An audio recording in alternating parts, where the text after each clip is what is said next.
Thank you so much for being here. And this is typically the presentation that parents like to come because it's about money, and that tends to bring up people's attention. I'm Erica Shen. I, along with Michelle Zavoli, have been working with your seniors. Hopefully you all know who your students counselor is at this point, but we've been working with your students on their college applications, their college lists. So I would like to first congratulate the parents for making it here. You have seniors. Congratulations. They've made it this far. In less than a year, they will be graduating. I will be sobbing on the stage as I pass Mrs. Wilson their diplomas. So congratulations. Thank you for all of your support. And we know for as much as we nag and nudge them here, you have to do 100 times that much at home. So thank you. Congratulations to you for making it this far and still be alive. Let's look at what we're going to talk about tonight. So we are going to talk a little bit about the senior meetings that we've been having with your students. Hopefully they've been going home and telling you all about our meetings. And if not, we'll tell you about them now. We're going to talk a little bit about the college rep visits and the college fair that's coming up here at Linfield. And we will devote most of our night on financial aid. We're going to do an overview of financial aid. We'll talk about the FAFSA. All of those fun acronyms you've been hearing for the last 12 years. So we'll now tell you what they mean and what you need to do with them. Okay? So, senior meetings. We have already started meeting with all of your seniors. Some of them, most of them, we've met with more than one time. During these meetings, we are double checking, triple checking that they've met their graduation requirements, their PE credits, their fine art requirements. Hi. We have already talked to them about asking for letters of recommendation from their teachers here. Typically, students will need to get 1 or 2 academic letters of recommendation. That means these are letters that come from core academic teachers, English, history, foreign language. And for students who are applying to Christian schools, they will also need a spiritual letter of recommendation, and that could come from a youth group leader, a pastor, or a Bible teacher here at the school. There is a process that they have to go through to request the letter of recommendation that we have gone through with them. And at this point, I would say about 90% of our students have already requested their letters. Those who have not, we are working on them. Applications. Most of your students have already started at least one application. Some of them have submitted a couple of applications. We are holding college application workshops. Yesterday, you probably saw an email going out, but yesterday there was one for the UC application. Next Tuesday, we have one for the common application, which is used by quite a few of the out-of-state and private colleges. And then come October 2nd, we will have another application workshop for the Cal State schools. So that's when we literally sit down, pull up the application, and fill it out with them. They have their devices, their laptops, and we just sit down and do it with them. Answer any questions they may have. So if your students are using any of those applications, I highly encourage them to come and take advantage of the workshops. Private school fall into. So the Christian private schools each have their unique applications. Some of them use the common applications, but schools like, say, Cal Baptist, for example, have its own application. We don't do a workshop just for one because it's so unique, so those we typically sit down and work with students during lunchtime, after school, or during our appointments. College essays. Not every single college application will require essays. The Cal States, for example, do not require an essay, a personal statement.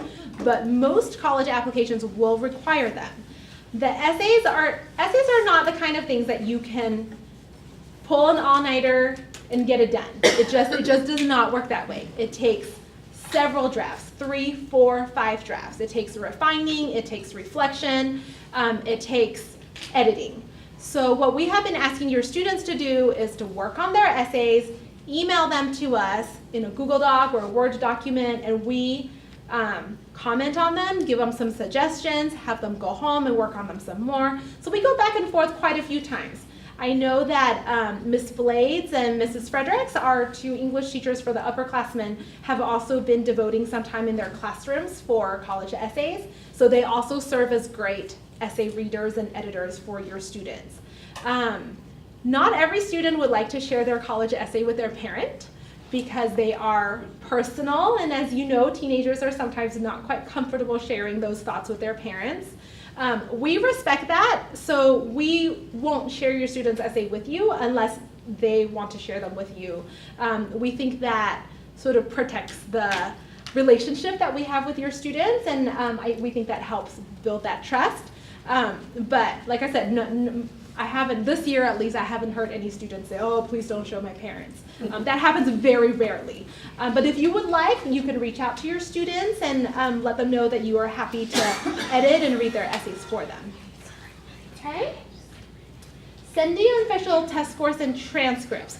Every college will require your student to send their official SAT or ACT scores to them. Every single one. Okay?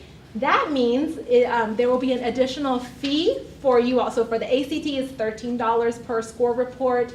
That's $13 per school that your student applies to. For the SAT it's $12.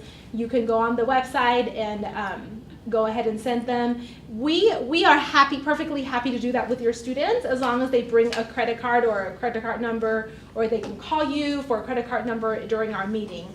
We're happy, we do it all the time, and we're happy to do that. Mariah actually took a picture of her father's credit card and just said, Mrs. Shen, I'm ready, let's go ahead. So we went and submitted away. Pretty so I canceled it.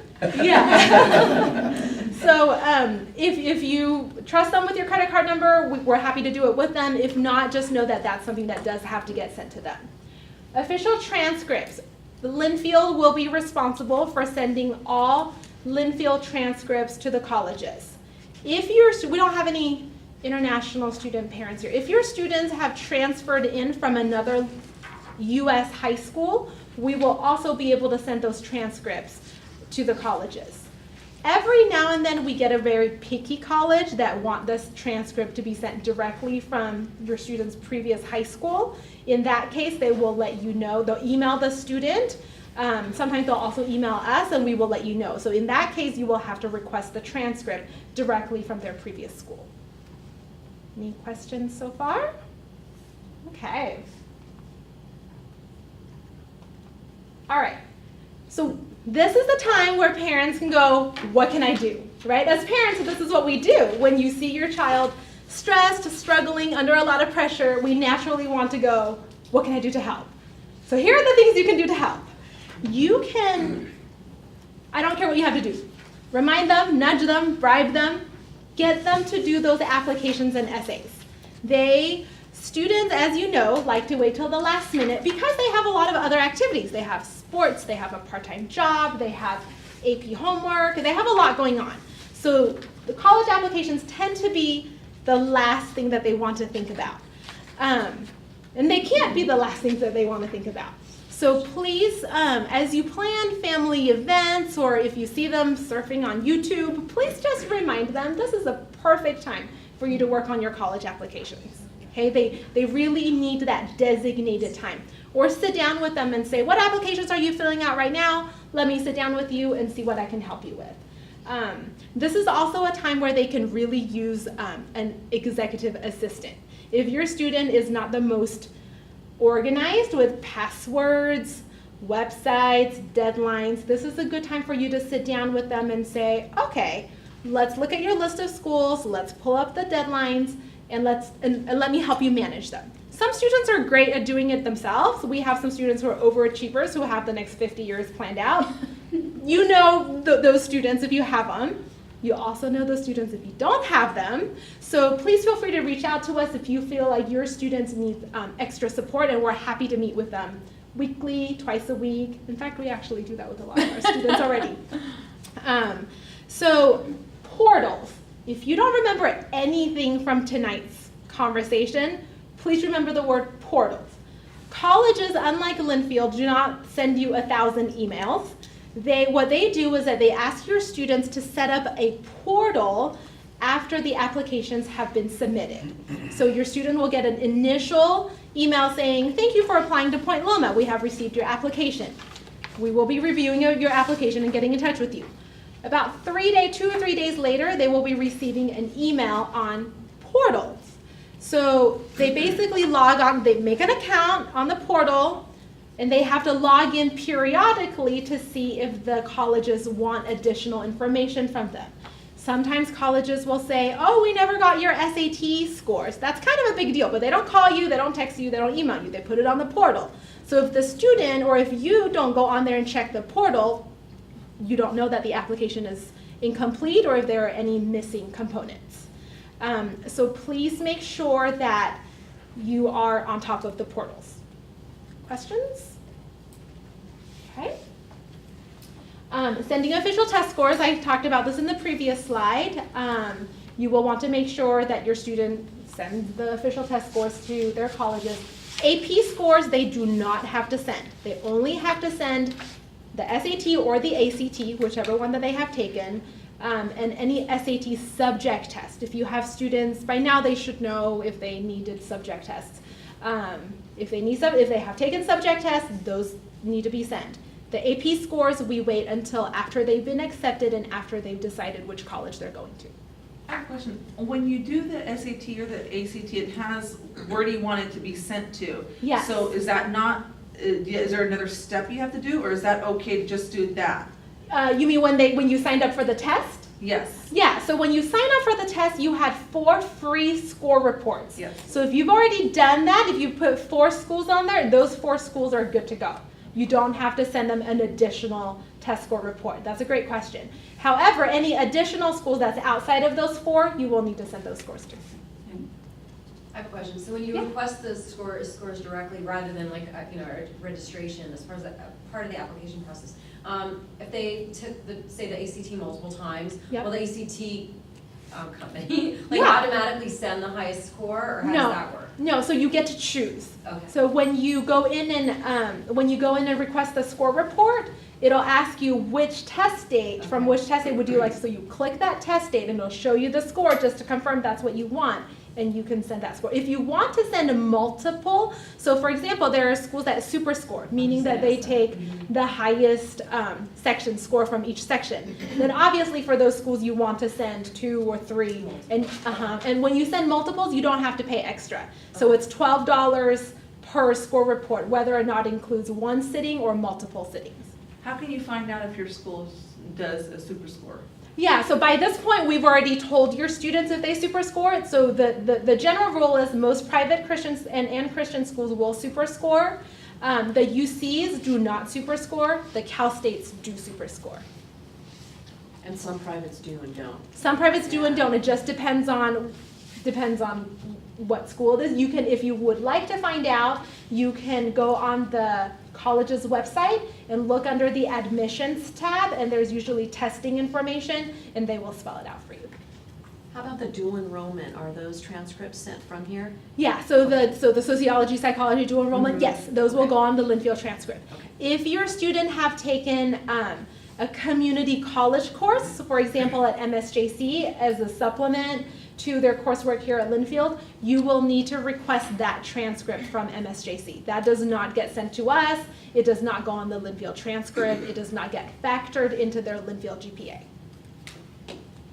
The online courses automatically go? Correct. Okay. Correct. The online courses that they've taken here automatically go. The dual enrollment automatically go. Anything that's taken outside of Linfield from a different school or at a community college, those you'll have to request separately.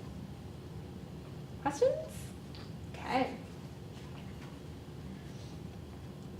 Okay, so Michelle's going to talk about deadlines. Awesome. All right, so all of you guys know early decision is binding, so this is known as ED. We have strongly suggested that your students do not apply early decision because it is binding. So the only exception to this rule is very few students, right? So I have a student in particular who knows exactly where they want to go to school. It's been their dream school since they were 5. They want to go early decision, which means they're going to continue to apply to other colleges, but if that specific school they apply ED accepts them, they have to go there. So even if they get accepted from Harvard or Stanford, and let's say they applied ED for Baylor, it's binding, which means they are legally required to attend that university and cannot attend a different school, even if a school, gives them financial aid or things like that. So we kind of discourage early decision unless you have a student that is 100% understands, I'm going, this is what I want, and I'm gonna put all my eggs in one basket. Early action is non-binding. This is known as EA, and this is what we highly encourage your students to do. If your students have me as a counselor, they are going to submit early action. The reason for that is typically there is a little bit more financial aid incentives involved with applying early action, and there's typically a little bit more spots available because it's before the regular decision. So typically they have a better chance of being accepted, and they also get their decisions back sooner. So I like that because it gives them a little bit more time for decisions, options, financial aid, all of that. It also allows for them to have their applications in by Thanksgiving break, which means now they get to relax, go on break, enjoy senior year, be in high school, have fun, and focus on their classes. So it kind of just makes the process more manageable for them. Regular decision is typically going to be a little bit later than early action, sometimes in December or January, depends on the school.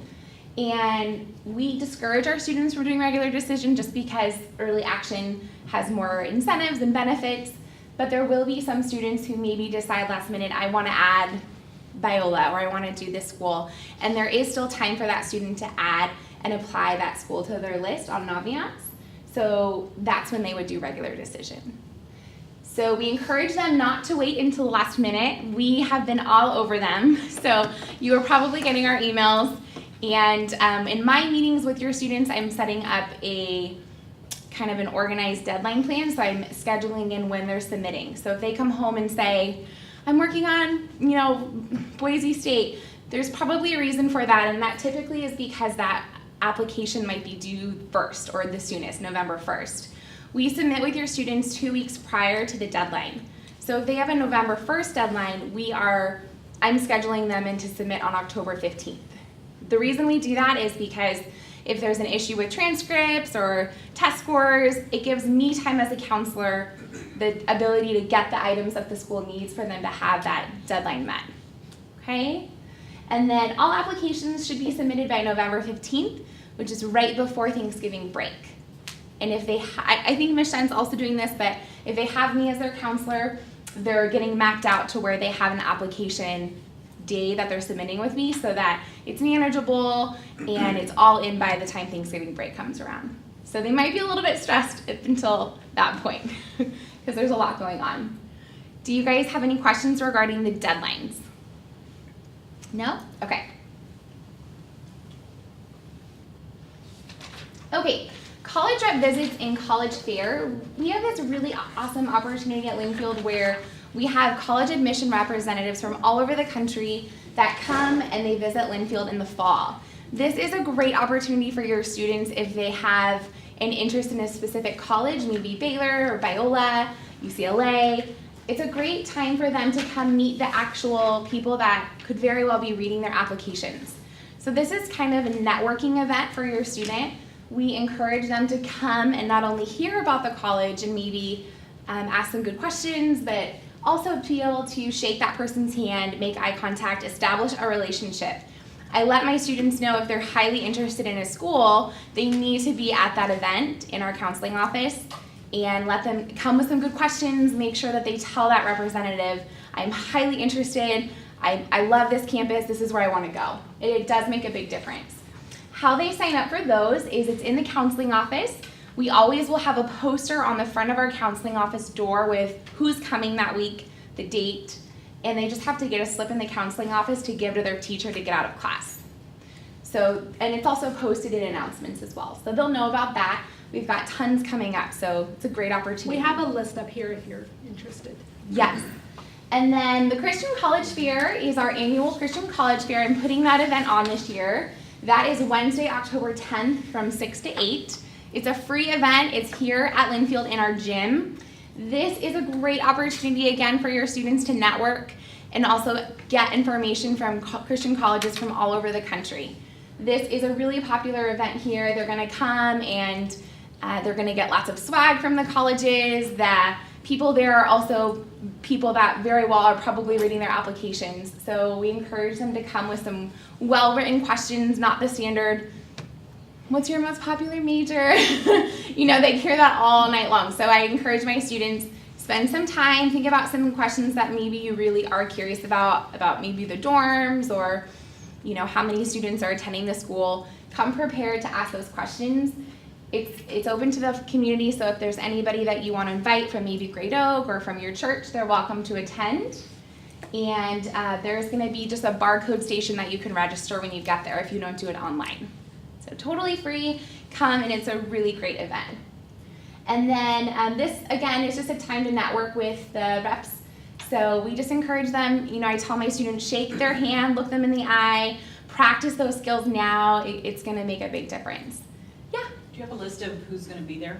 Yes, I do. It's actually on the NetCap website, and that will be going out to you guys shortly. Melissa Blades has all that information, but you can Google that if you are curious who's coming this year. What's it again? It's NACAP, and it's the Christian College Fair for Temecula. If you guys Google Christian College Fair at Linfield, it'll pop up. Last year we had about 72 or 73 representatives. They come, they set up tables, they are there to give you guys information. It's a really, really great event, and every year we have students who say, wow, that was so awesome. A lot of them might leave saying, I didn't know anything about this Christian school in New York, but it has exactly what I want to do in my major. So that's a great time for them to say, can I add this to my list? I'm really interested, and so it might be a really good fit for them. Yeah. Do you recommend that we go with our student to that? Yeah, we have parents that come every year. They bring kids and families, so it's open to everybody. We've always had parents come in the past, and it's been a really neat opportunity just to kind of walk around with your student and get to say, well, let's check out this college. What about this one? What do you like about this? So yes, come if you're able to, and it's going to be a really good event. Do you guys have any other questions? Okay. I think we are going to move on now to paying for college. So I'm going to let Erica tell you guys about fun. the best part. I get to do the fun part. Okay. Quick question here. How many of you in the audience have an older sibling who has gone through or an older student who has gone through the process? Okay. How old is the older sibling? He's a sophomore now. Okay, so pretty recent. Yeah, okay. Anybody else has gone through the financial aid process for themselves, for graduate school, for college, filled out the FAFSA, anything like that? Yeah. Not anytime recently. Not anytime recently. Decades, yeah. Okay. Yeah. So college is. I have two kids of my own. I have a 6-year-old and I have a 2-year-old. And my husband and I, being a young Christian couple, people always say, "Oh, you should have more children." And I always say, "No, I shouldn't, because I'm a college counselor and I know exactly how much it costs for them to go to college." So you have made it this far, and now it's time to think about how this is all going to cost. So before we start, just a little piece of trivia. This is statistics we had from the 1976 to 77 school year. Loyola Marymount University at that point each year cost $5,100. Okay. Stanford, which now runs about $55,000, is used to cost $7,000. UCLA was about $3,000. You can't even go to a community college for that price now. USC, my favorite, because USC is one of the schools that have the highest, close to about $80,000, including room and board and fees to send your kids to USC. Back then, it's just a mere $6,100. So let's look at how much colleges cost these days. On average, for a student to attend a community college, it's about $11,000. For a CSU, which is a Cal State University, so this will be a Cal State San Marcos, Cal State Fullerton, San Diego State. That includes room and board, and living on campus is about $26,000. The UCs are about $35,000. And private schools on average is about 46,000. But 46,000 is a very inexpensive private school.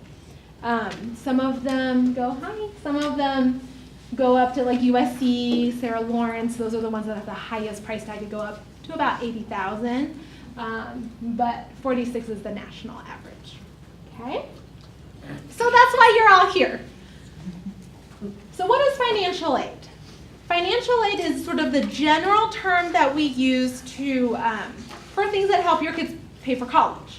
And they come in several different forms. There are different forms of financial aid.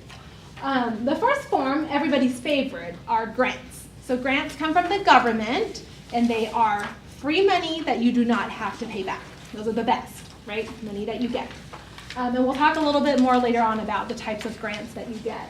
But grants are typically tied to your family income.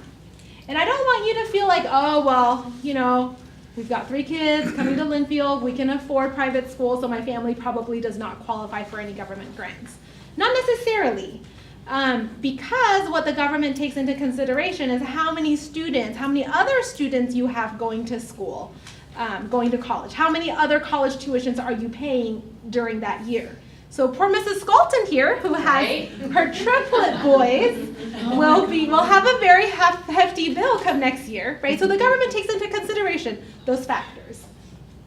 Other than grants, there are scholarships. Scholarships can come from the institution, so it can come from the university itself, or they can come from private scholarships, so private corporations like Coca-Cola or Ford or these bigger corporations that give out a lot of free money to support higher education in high school students. So scholarships are free money that you do not have to pay back.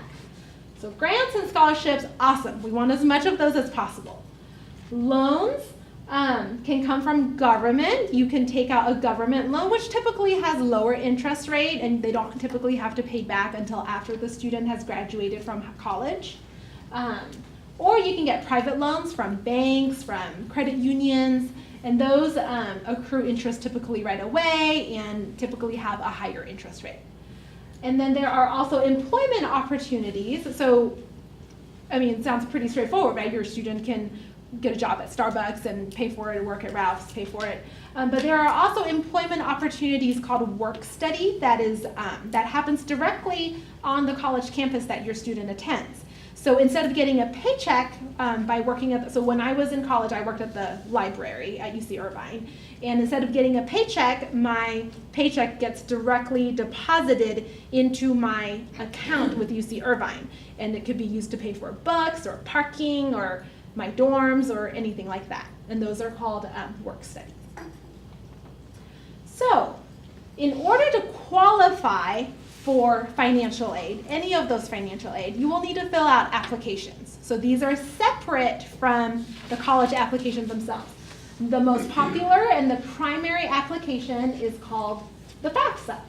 Okay, so the FAFSA is free and it is used by almost every single campus in the United States to determine whether or not your student will receive government grants or institutional scholarships. Okay, so we'll talk about that, what that all means, how to fill that out. Another popular application is called the CSS Profile, and this one is used by mostly private schools. USC, for example, is one that uses the CSS Profile.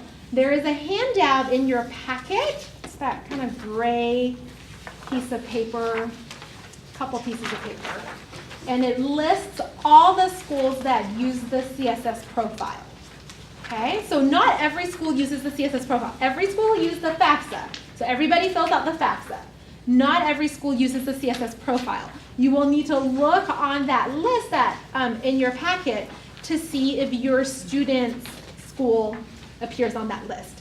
If you have even just one school on your student list that uses the CSS Profile, you'll have to fill it out. Okay? And there are also institutional applications. So these are additional applications that your student have to fill out that is specific to specific scholarships at each university. Some some universities, I would say about 60 to 70% of the universities use their actual application as the application for their institutional scholarships. However, there is about 35-40% of the schools that do not do that. They have an additional application.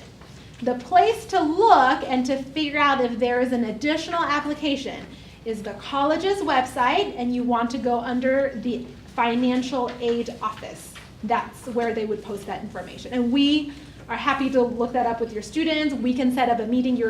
Please use us as a resource. If you're like, well, my kid is applying to all these schools, I don't have time to look all this up, make an appointment with us. We're happy to do this research for you and to help you out with this, okay? So let's talk about the FAFSA. The FAFSA stands for Free Application for Student Financial Aid.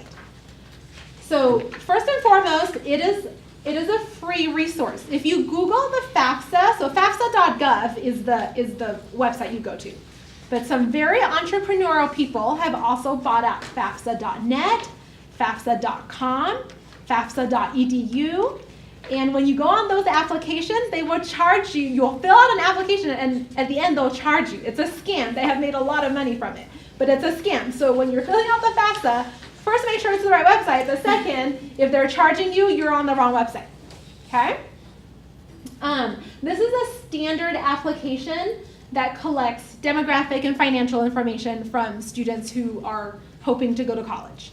And some families will say, I don't know, I mean, I feel like we are pretty well off. We make a lot of money, or we've had a 529. How many of you have a 529 scholarship? Okay, so a 529 college account. It's a college fund that's set up for your student. We probably won't qualify for anything. Maybe I shouldn't fill out the FAFSA.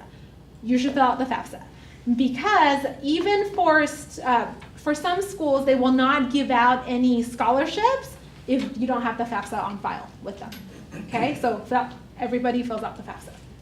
Okay, but the FAFSA is primarily used for government grants. That's where this is what the government uses to analyze your income, your investments, look at your family expenses. They have your whole tax record, and they sort of go through all of that, and there's a really complicated computer that does the calculation, and it spits out this money and says, okay, they qualify, they don't qualify. If they qualify, how much money do they get?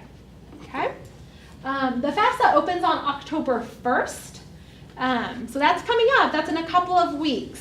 It opens on October 1st. There is no definitive deadline as to when the FAFSA needs to be submitted, but I would personally do it as soon as possible, because some government grants and college scholarships are on a first-come, first-served base, so you will need to get the FAFSA done as soon as possible.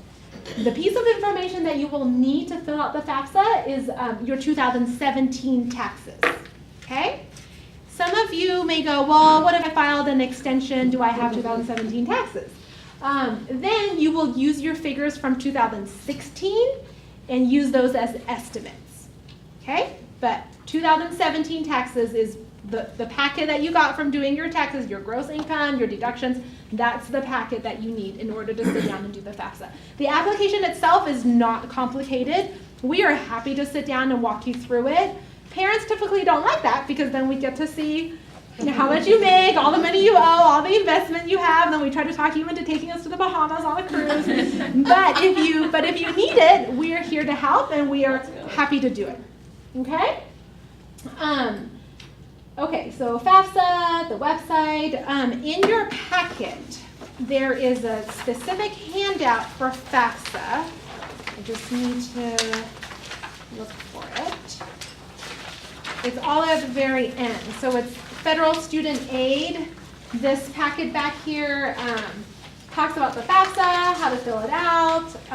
So you could read through that when you go back. But like I said, we do it all the time, and we're happy, and we're here as a resource to help you through it. It asks for pretty simple questions: your gross annual income from last year, any investments you have, any 529 college funds that you have opened up for your students, any trust funds your students may have from grandparents or relatives that you now wish you had and kept in touch with. So it's information like that. How many people in your family? Questions so far? and you'll do this every year that they're in school. Typically they can renew it, but just so you know, the first time you do it, it'll take probably about an hour at least. But then when you go to renew it, it's like a 10 to 15 minute process. It's much quicker. Very easy. So you just have to do it now. Child or? Yeah, you'll need to, so every child, so so this is the website you go on. Let me get to the part with the profile. Okay, so every student needs to have the FAFSA ID, the FSID, okay? Those of you who did the FAFSA years ago for graduate school, you probably remember the FAFSA PIN. That's not a thing anymore. So if you talk about the PIN, nobody's gonna know what that means, okay? But every student needs to have a FSID, okay? So that is typically tied to the student's social security number, okay? You will need to have access, the parent will need to have access. Hi, there's a very young parent who just walked in. Mariah is one of my So do we students. apply at this website or the It leads you to the same one. Okay. Yeah. Okay. Both of these websites go to the Yes, same place. goes to the same place, Okay. okay? The government kind of bought out a bunch of different websites because people were making money off of it and they were scamming people. Yeah, but it takes you to the same place. So what you do is you, the parent, absolutely need to have the student's FSID. This is not an application that your student does by him or herself. This is one that you can do with the student if you want to, without the student if you want to, but this is not something to trust them with, basically is what I'm saying. Okay, this is something you do. So even if we plan to completely fill it out ourselves, they still need their own FSID and we just need to know what it is? Correct. So when you sign up, so the login is not tied to you, the login is tied to the student's social security number.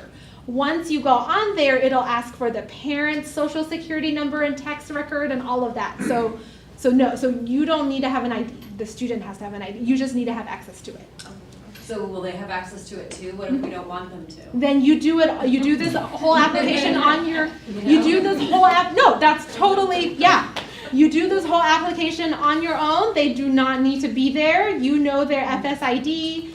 You electronically sign for them. It's not a problem. But most parents do this without their students, quite frankly. Well, because the students don't know any of the tax information, parents don't necessarily want to share. It's one less thing your students don't have to think about, one less thing they have to navigate.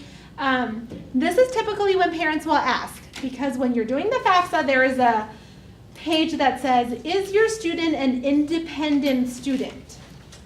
And parents love knowing that the parents want their students to be independent because then they don't make very much money or they don't make money at all and it's more likely for them to get a grant from the government. So here's the criteria. Your student is an independent if your student is 24 or over, your student is married, your student is emancipated, or your student is a parent. So unless those four things happen, your student is yours and forever tied to your financial aid. Okay? So by emancipation, I mean, you probably won't be here if your student is emancipated, but some students are, or foster students, for example, foster children, they are ward of the court and they're independent students. But I'm assuming for most of you, your money is tied to them. Okay? Or they're tied to your money. Yeah. Okay. So once you fill out the FAFSA will send, so the central processing system will send the student, so when you sign up, you can use an email, they ask you to use an email address. You can use your email address, not a problem. You can use the student's email address, whatever you would like to do. But that's the email address that the FAFSA is going to communicate with you through. Okay? So think about whichever email address you would like to use for the FAFSA. Okay? If you go on the FAFSA, you fill it out and you submit it, something changes. For example, somebody in the family loses his or her job. Your financial situation has now changed. You can go on there and make changes and talk about your special circumstances. Not a problem. Okay? Your student about 2 weeks after they submit the FAFSA, or you submit the FAFSA, will receive what's called a Student Aid Report, the SAR. That is a confirmation that things have been processed and sent to the colleges. This is, the SAR sometimes will spit out a number saying, oh, it looks like you will be getting $8,000 of financial aid. That's just an estimate. That is not a real, true promise document. Okay, that is not to be confused with the actual financial aid offer. You will only receive a financial aid offer through the colleges. Make sense? So what happens is all of your information gets sent through the FAFSA. The government does everything it does with all the numbers that it gets. That information gets sent out to in the individual universities your student's applying to. Those universities take that information and go, okay, what are we going to do with this? With this student who we want here, the government is willing to give them $3,000 a year. We're willing to give them, I don't know, $10,000 a year. We will put together a financial aid package for the families. Does that make sense? Okay.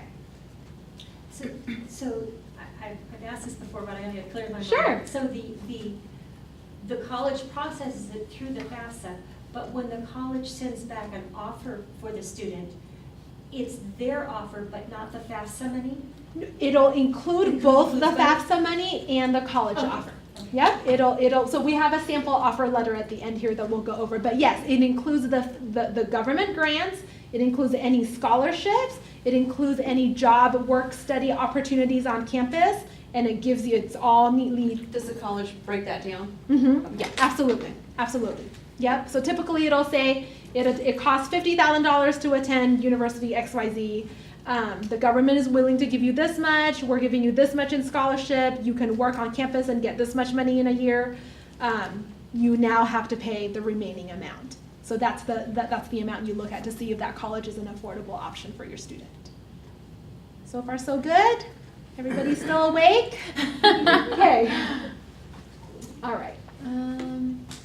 Okay, so the tips before starting. This is the first tip is typically for the dads. Read the instructions.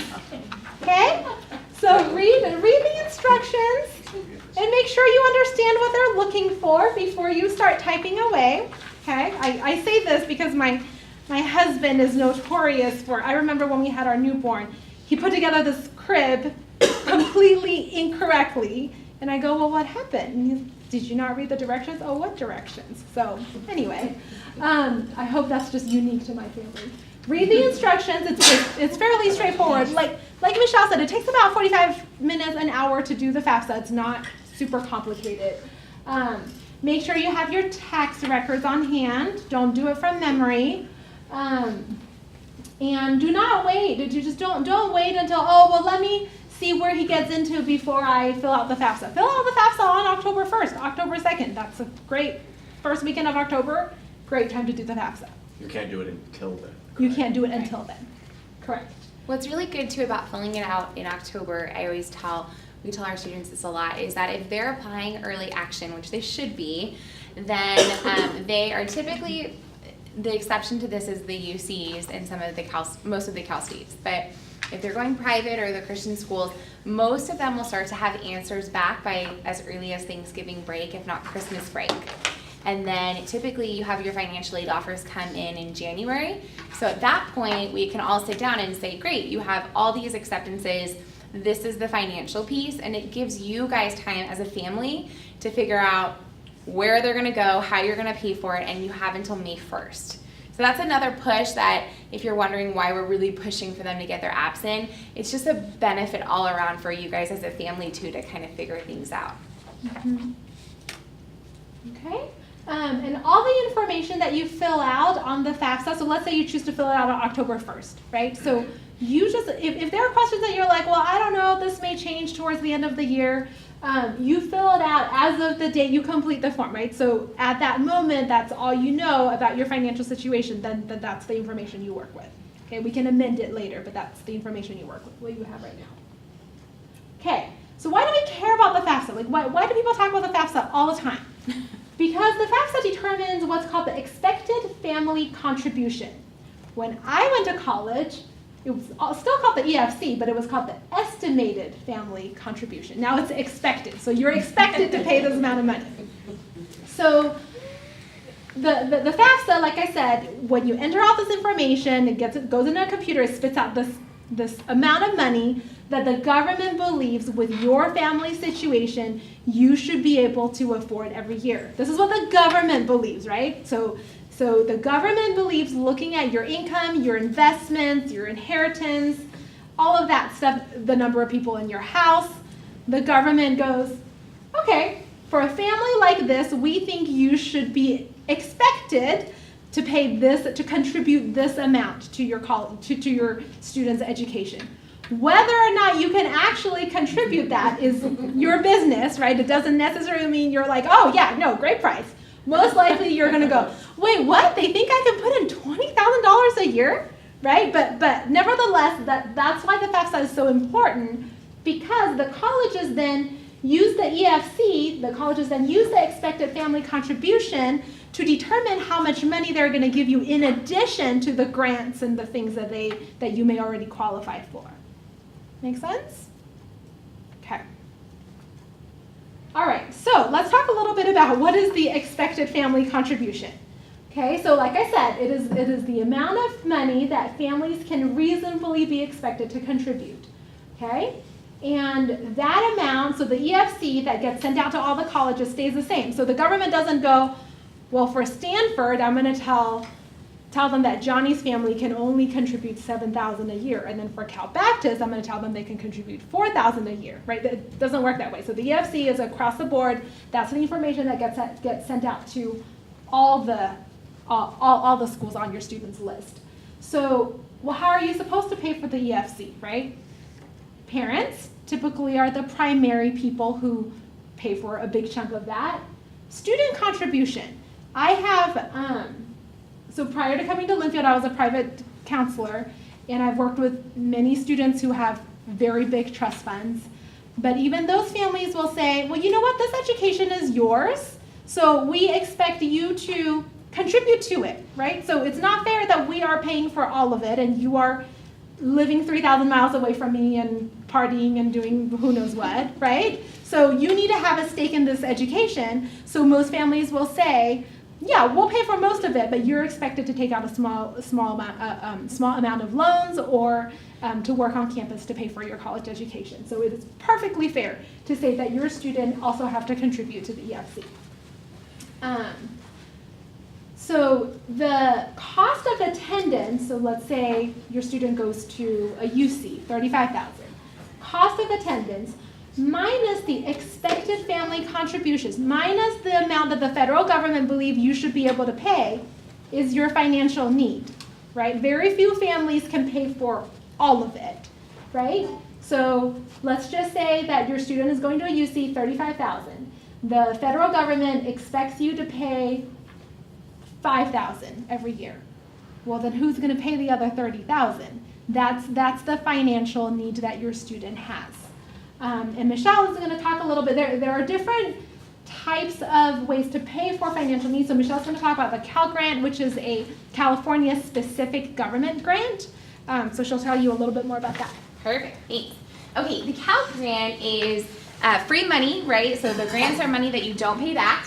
This is specific to California. So if your student is going to school in Washington or New York, they will not be eligible to receive the Cal Grant. This applies only if they will be going to school in California, okay? And that goes for private schools, public, Cal States or USC, Cal Baptist. And most of you guys, actually I think everybody, we have 100% filled out the form that we sent out, and we were like, all over you guys for social security numbers for your students. That's why, because we go ahead and process that piece of the GPA verification and we do all that for the Cal Grant. So that's why we were all over you guys early to get that in so that we have that. And this is awarded by the California Student Aid Commission, and it is required for the FAFSA and the GPA verification piece, which we do. And it's due by March 2nd, but We file it much earlier than that, and then most of you will obviously have your FAFSA in by October 1st or that, way sooner than March. And then your award notices are mailed in late March. So that is typically the very last piece of the financial aid that comes through.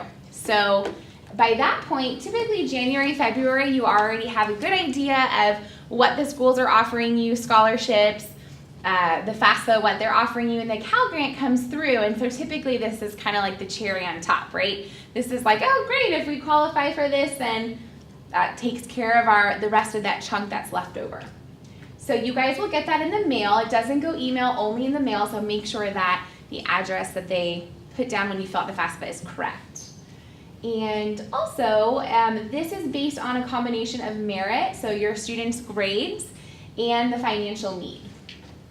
The School of Attendance will confirm your eligibility, and the Linfield, we submit it for all the students. So the Social Security number on the diploma request form, I think we have, again, 100%, I think we got everybody. So we submit that for you guys, so it's one less thing that you have to worry about.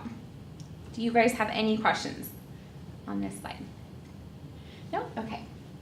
So this is just going to kind of give you an estimate. This is our Cal Grant income and asset ceiling.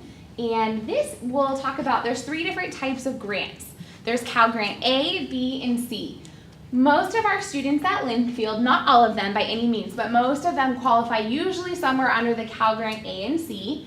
The family size, if it says 6 or more, that includes students who are in college. So if you have an older child who is in college and you are paying for them, that counts as family size, okay? Unless they're over 24 and they're considered independent. So for some of our larger families, that is wonderful. And then on the right side, the Cal Grant B is they would qualify for a larger amount of money if your income fell a little bit lower. But most of our students will qualify for one of the Cal Grants. Do you guys have any questions about that? It shows on the very bottom independent students, but most students here won't be independent. And then we go over that, so if you guys have questions as they get closer, you can bring in the piece of paper that you get in the mail, and we can explain what you qualified for and why.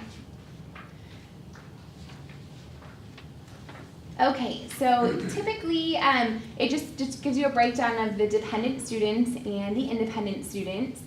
So it just kind of gives you an idea of the income and where they're be falling, and it's adjusted annually. So these are the new reports coming out.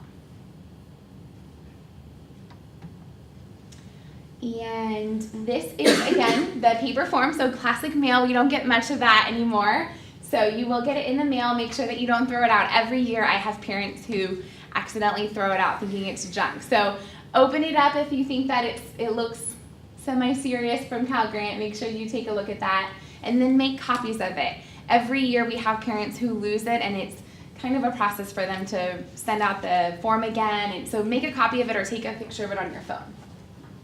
It's typically sent about 2 to 4 weeks after both the FAFSA and the GPA are submitted, and it'll be eligible. So once the student chooses their school, they have until May 1st to choose that school. Once the student chooses that school, they will probably decide before May 1st. We typically encourage them to do that as soon as they know and have decided where they're going, but they do have until May 1st. And when they do that, they'll come into the counseling office with us, and then we select the school. And you'll do that for your FAFSA as well as in our Naviance system, and then those two get paired. So now it will show you the CSAC report, and if you ever have any questions and you're like, I don't have the Cal Grant, what's going on? Did my student not qualify? You can always come in and we have a breakdown of their GPAs and the qualification for the money. Sometimes there is an issue with it getting thrown out or lost in the mail, and so that number is amazing. If you call, and they also walk you through it. There's bunches of resources on that phone number that they can help you walk through that if you have any questions. And then at the very bottom, the Cal Grant amounts. Typically, for the Cal States, they will offer the $5,742. I think there's an extra zero on there. Yes. Yes, I noticed that. I was like, I just saw that. No, it's not 57,000. yes, wouldn't that be nice? Everyone's gonna tie to Cal State San Marcos now. UC is typically 12,000, and then independent is 9,000. So that's typically on top of the financial aid that's already coming through as well. Yeah. For the Cal Grant, do they is that only if they're attending a California school? Yes. Okay. Yes. So if they decide to go outside. Out of state, if Right. it costs that much extra. Yes. So there is a benefit to staying in state. I didn't go in state, but there is a benefit if you stay in state because you do qualify for that Cal Grant if they meet that GPA requirement. There are some out-of-state schools that will match, so some private schools like GCU, Grand Canyon University, for example, because they want to attract California students, they will say, oh, did you qualify for the Cal Grant? And if you say, yes, I'm getting X amount of money from the Cal Grant, they will say, let us give you that amount of money in scholarships to match so that you are more likely to go to their school. What So GPA that's- are they looking at? So it's your academic unweighted GPA, and that has to be a 3.5 or And above. is that the 9, 10, 11? Is that what 9, that 10, is? 11, Cumulative, yep, okay. through the end of junior year. And just the core, was it the core classes? The Okay. academic, yeah, so Bible classes, PE, those kind of Gotcha. Yeah. Do you guys have any other questions regarding that? No? Okay. Did I say 3.5? I meant 3.0, sorry, Oh, 3.0, sorry. And each one too, like they have a breakdown. So we've had students in the past where it's like, okay, this is where your GPA is, and we can help walk them through it if you're confused. But you guys will get it in the mail, and they do a really good job of showing you the graph and where your student's at and all of that. And we submit the verification pretty early, so you should, as long as you felt the FAFSA, within the first couple of months of it coming out, you should be able to get that pretty soon. Okay. And then I think you're gonna talk to them, okay?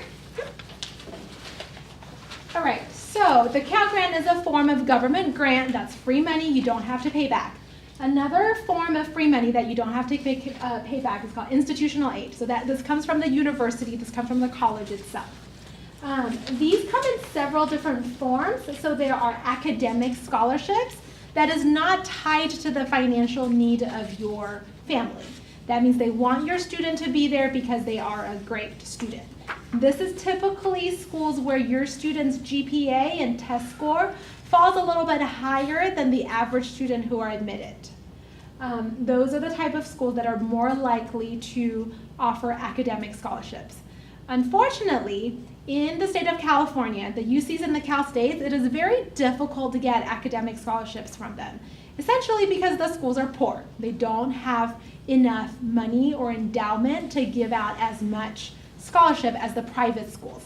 Which is why, remember last year when we said, don't be afraid to apply to the private schools. Even though they have a higher sticker price, they may have more endowment to give you in scholarships. Okay? There are other institutional aids, so these could be athletic scholarships, right? At a D1, D2 school, if your students play football, volleyball, whatever you may get, they may get an athletic scholarship. They may get a music or performing arts scholarship. Some schools will also offer leadership scholarships. So if they see that your student has been on ASB, is a very active member of their church, they will give leadership scholarships to students. And these are, like I said, again, mostly coming from private schools. Okay?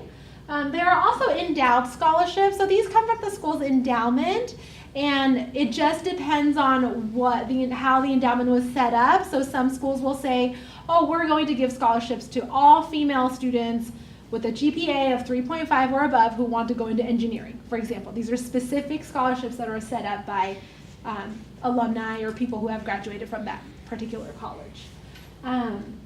Universities also give out need-based scholarships.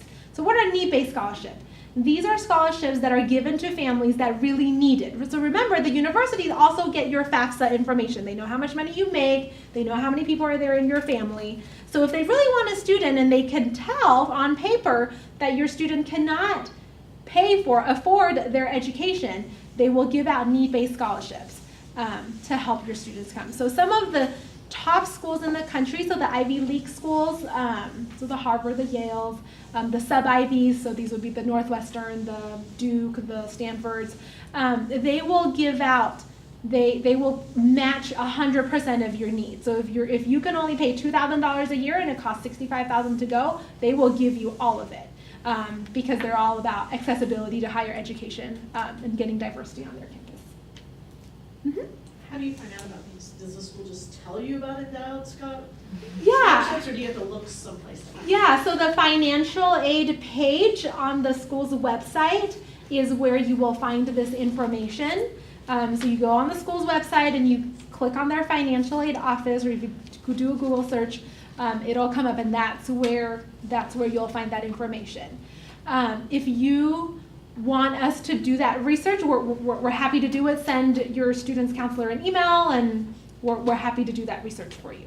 But that's where you will find that information. One of the things that I've recently found is some of the schools that we're looking at, they actually have calculators, right, in that financial aid section. You plug in the GPA and all that stuff, and they spit out, here's what you can expect as far as merit scholarship. I'm like, wow. Yeah, So it's it's called. not like a secret. Or a No, mystery, no. right? It's called that. The calculator you're referring to is called the net price calculator. By federal law, every accredited university in the United States have to have a net price calculator on their website. I mean, obviously they're not definitive numbers, but it gives you a good idea of where your student could land. Biola, for example, does a really good job of. There's a calculator on there. It says, enter your GPA, enter your test score, and it spits out, it tells you, oh, yeah, you will qualify for our presidential scholarship, you will qualify for our regent scholarship. So looking on the school's financial aid page would be a great resource. Some of the Christian schools too, an example off the top of my head is Colorado Christian. I've had some students in the past go. Even if your student applies early action and let's say they get accepted, the university can tell your student, and typically they do, hey, if you're interested in taking the SAT or ACT again and raising your score, then you're going to qualify for this amount of money. And typically with our students, we tell them October is the deadline, right, for them to be able to have their scores back for the college. But there are exceptions after they've been accepted where a college can say, hey, now you can take it as many times as you need.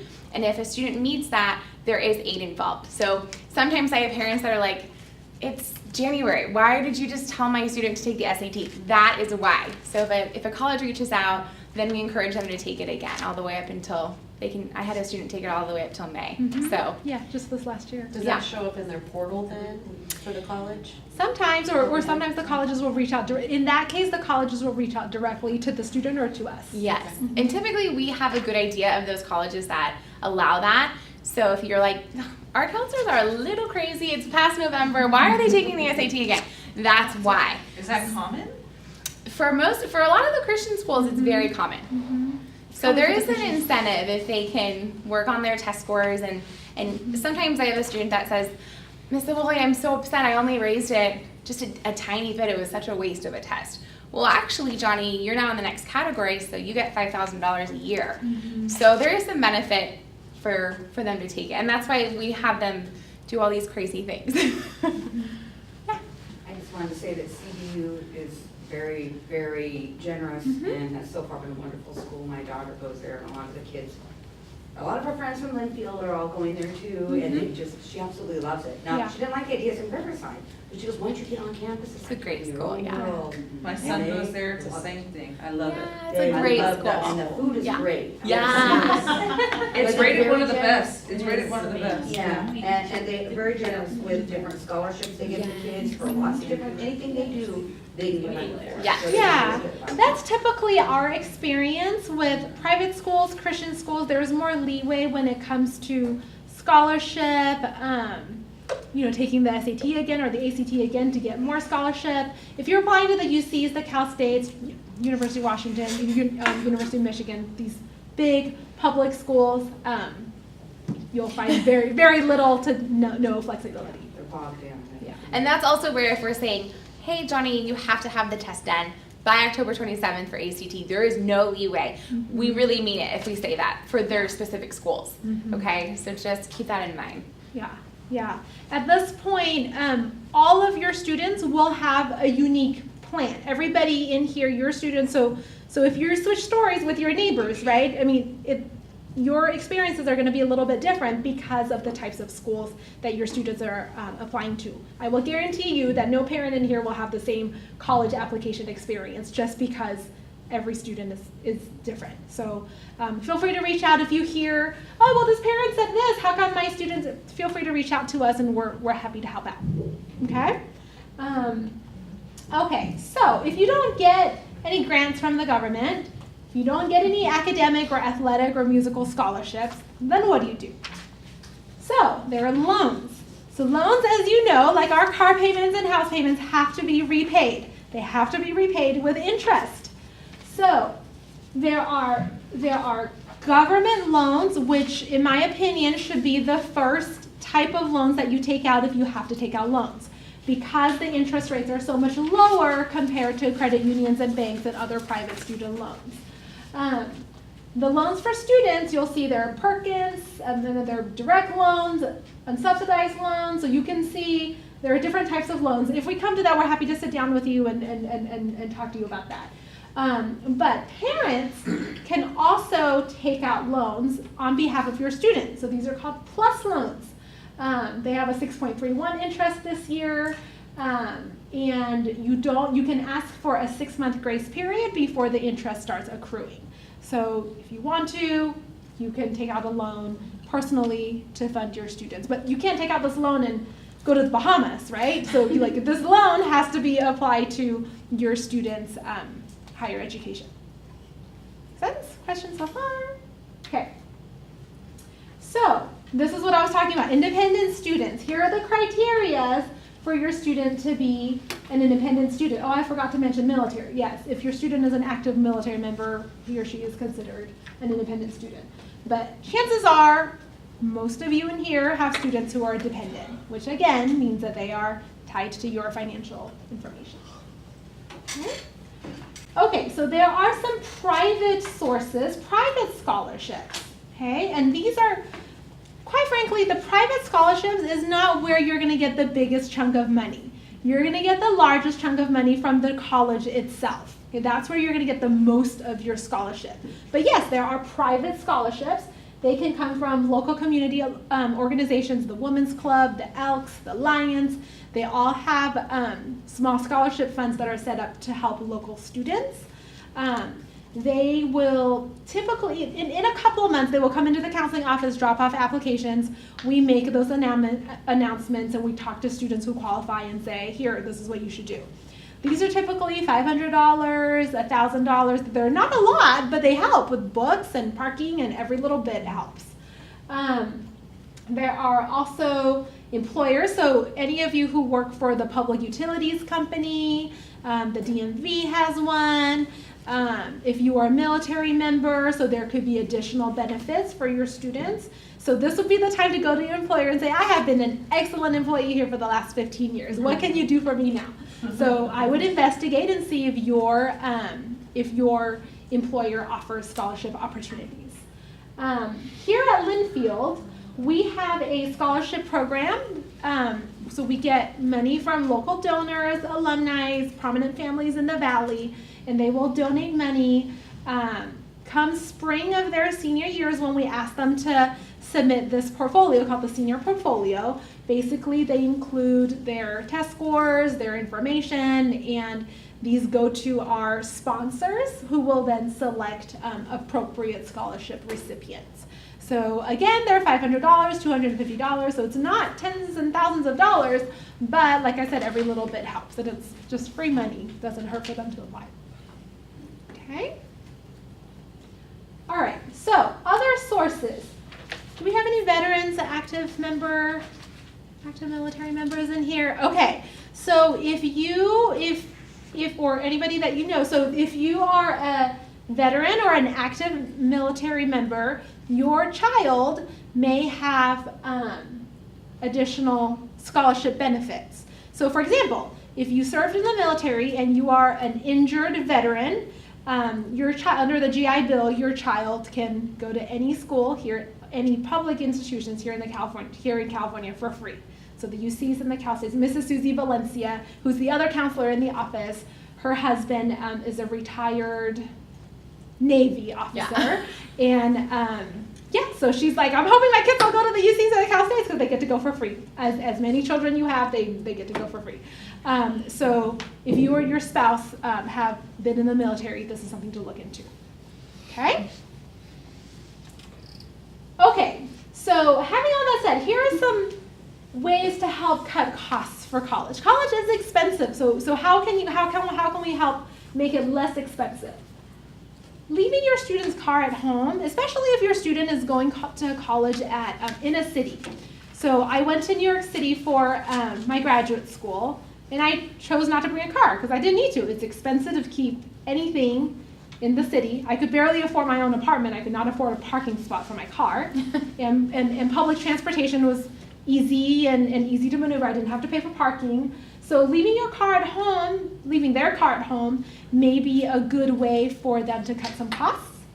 And get innovative with books and supplies. Get secondhand books. Go online. And so after they find out which books are needed, they don't have to necessarily get it from the school's bookstore. They can go online and go on Amazon, go to secondhand bookstores and find those books. Science books especially are very, very expensive. So if you can find used ones, they're usually significantly less expensive. And tell them to enjoy some free activities, right? They're in college. Go to the beach. Go to a free concert. They shouldn't, be paying for a lot of their activities, right? Don't dine out, so use their dining plans, right? Or if they're living on their own, make yourself a sandwich. Don't dine out, right? Avoid late fees. Students tend to wait till the last minute to register for classes, to buy books, to buy parking permits, and then late fees accrue, right? So remind them to stay on top of it and don't pay for the late fees. Consider summer school. So summer school tuition is not typically included in the tuition that you pay to the school. So you do have to pay for summer school. However, if they can get extra classes done and out of the way in the summer, they won't be in college for as long. They may be able to graduate in 3 years or 3.5 years. Or they can take some of their general education requirements at a community college when they're living at home in the summer, working a part-time job, so that'll help cut some cost as well. Okay? All colleges will require students to purchase health insurance unless you can show proof that your plan will cover them until after they graduate from college. Health insurance fees are expensive. It's typically between $700 to $1,000 a year per student. So if you can show proof that your employer's plan or your family health plan can cover the student until they graduate, then they may be exempt from that health insurance requirement. Any questions so far? Okay. So we want to let you know that this is what we do. If you can't tell already, we love this. we love this process, as chaotic and crazy as it is. So please come in, use us, call us. You guys don't email us enough. Let us know if you have questions. If you're stuck, if you're feeling, except for Mrs. Coe. I'm just teasing. I'm just teasing. Feel free to reach out to us. We're here to help you. Please do not feel like, well, I don't know, they're busy, we can figure this out. Chances are if you have a question, we've heard it before, and if it's something that we don't know, we are happy to research it for you because that's another learning opportunity for us. So it's a win-win. Please reach out to us. Call us, email us. Okay? Are you guys here Monday through Friday? Yeah, so I'm Monday through Thursday. Michelle is Monday through Friday. Yes. Do you guys have any questions for us? I have a quick question. You didn't mention it, so I think I know the answer. But do you know anything about this, the site? I saw you had FastWeb up there for scholarships. What about scholarships.com? Yeah, that's another one that we've had students use. My favorite one, so if you just Google College Board Scholarships, it's the first link that pops up, and it's a very robust private scholarship engine. You can go in there and there's criteria you check, right? Is it a female student? Is she pursuing a field in engineering or medical or art design, whatever? She's of,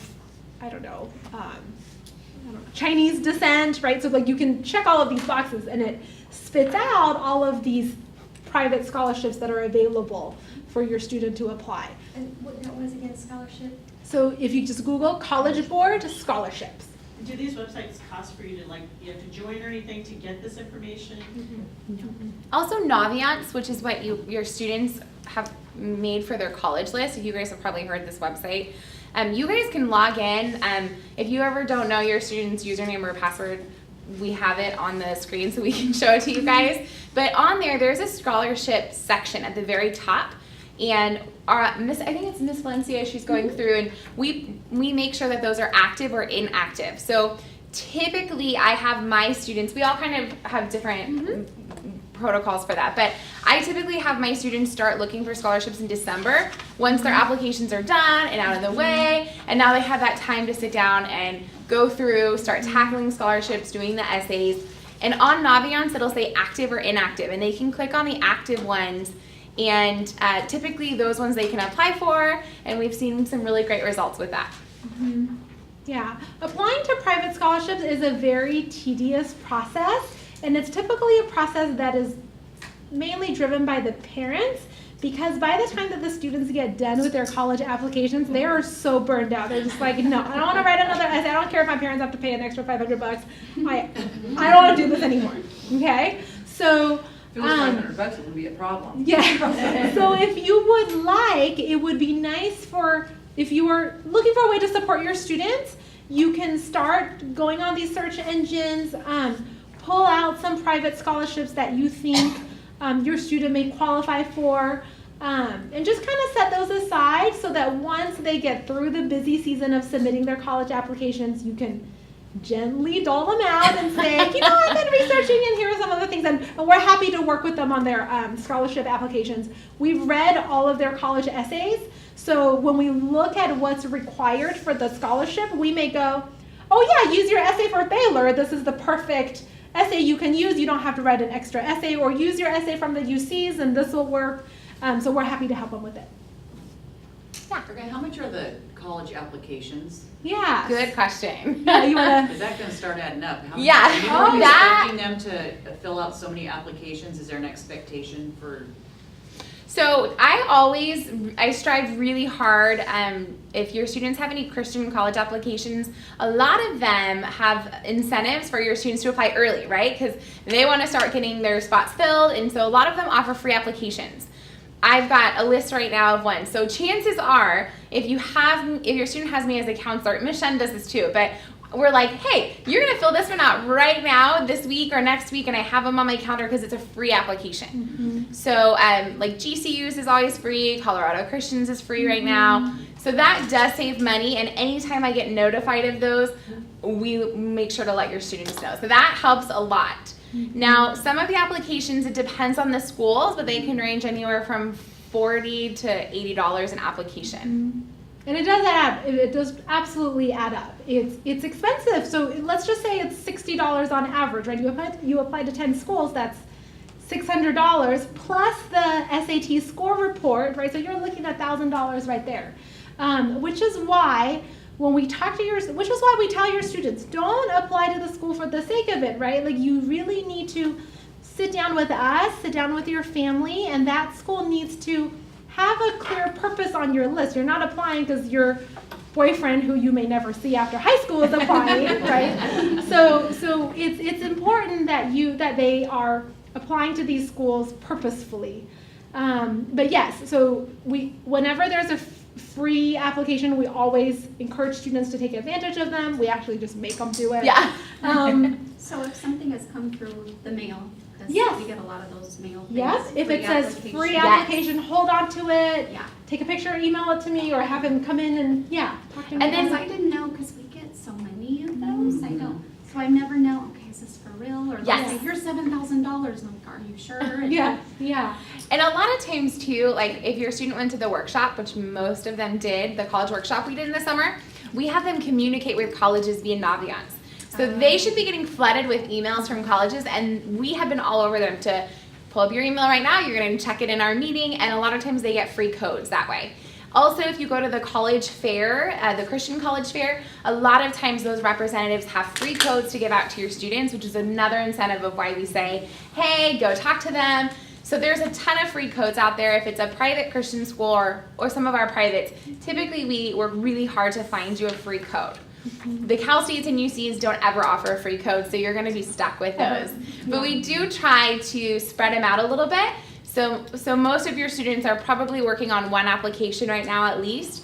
And so it helps, and I say, let your parents know you guys are submitting on October 15th, and then that way you can spread it out a little bit. If they have, 9 or 10 schools, it's not $1,000 all at once. It's, $30 or $40 here or there. Yeah. It is expensive though. It is, it's so expensive. You guys have any other questions?